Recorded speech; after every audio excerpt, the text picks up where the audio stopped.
Et on en parle avec vous, Patricia Lefébure, présidente de la Fédération des médecins de France. Bonjour. Bonjour. Merci d'être avec nous ce matin.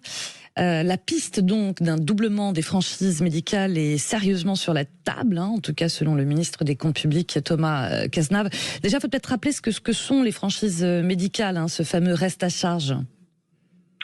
Oui, alors les franchises médicales, c'est une partie du prix de la consultation, des médicaments, des examens biologiques et des transports qui n'est pas du tout remboursé à l'assuré social lorsqu'il utilise un de ces services. C'est-à-dire que très concrètement, par exemple, j'ai une consultation à 25 €, vous venez me voir, de toute façon, avec la sécurité sociale et la mutuelle, vous ne serez remboursé que sur la base de 40 €. Enfin, actuellement, vous n'êtes... 40 €, qu'est-ce que je raconte 24 €, pardon.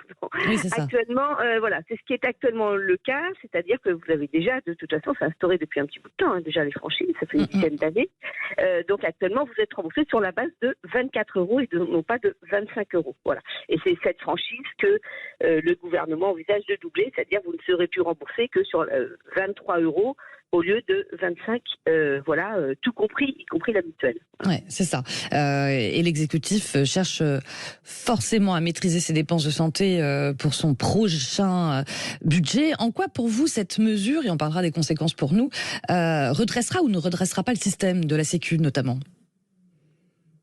Parce que ça va pas changer. Après, je vous parle en tant que syndicat, je dirais on n'a pas grand-chose à dire dessus puisque c'est une mesure, c'est une question sociétale beaucoup plus que médicale proprement dite. Donc on peut estimer qu'effectivement le budget, le budget de l'assurance maladie consacré aux dépenses de ville est très faible et notamment aux consultations médicales extrêmement faible. Donc faire quelques économies de bout de chandelle sur quelques euros dans le budget de l'assurance maladie, ça va pas changer grand-chose. Et je pense pas que le but c'est de récupérer de l'argent, mais en général l'argument qui est avancé, c'est plutôt on va responsabiliser le patient comme si le patient était irresponsable allant consulter un médecin ou en allant prendre des médicaments, comme si les patients se disaient tiens, aujourd'hui je sais pas quoi faire, je vais voir le médecin. Et ça va le responsabiliser. C'est en général, en tout cas, ce qui est le mot qui est dans la bouche des politiques et qui nous hérisse un petit peu. On n'a pas besoin de responsabiliser les gens, ils le sont déjà bien assez. Oui, c'est ça. Aurélien Rousseau, ministre de la Santé, évoque effectivement un effort de responsabilisation collective. Bruno Le Maire, lui aussi déjà avait ciblé les dérives des dépenses en médicaments en jugeant que leur quasi-gratuité peut déresponsabiliser le patient. Qu'est-ce que ça veut dire en fait? Quelque part, il y a un discours un peu d'infantilisation aussi ou... Complètement. Alors c'est pas un peu, oui. Enfin, pour moi, alors là, je vous parle en tant qu'assuré social. Oui. Je me sens complètement, effectivement, infantilisée, comme si je m'amusais à prendre une ambulance ou aller bouffer des médicaments ou aller consulter un médecin alors que j'en ai absolument pas besoin. Je pense que non, on est effectivement, on est bien conscient du coût que ça a pour la société. Et donc c'est complètement infantilisé effectivement et c'est difficilement audible pour tous les patients qui eux en plus sont les plus lourdement malades. Évidemment, si vous voyez le médecin une fois tous les 3 ans pour une grippe, ça va pas vous changer le cours de votre vie. Par contre, les patients lourdement handicapés qui doivent eux consulter et des consultations médicales et des examens biologiques et des transports en ambulance et des médicaments. Je vous rappelle qu'il y a un plafond de 50 € par an, quand même, c'est quand même plafonné, heureusement. Mais enfin, les 50 € par type de, j'ose pas utiliser ce terme, mais consommation. Et donc, ça fait quand même 200 € par an en supplément et qui touche forcément les plus atteints, les malades les plus fragiles, les plus vulnérables. Et c'est ça qui est un petit peu choquant. Mais encore une fois, là, je parle presque plus en mon nom de Madame Lefébure, c'est même plus docteur. Oui, pas de la présidente de la Fédération. Oui. Voilà.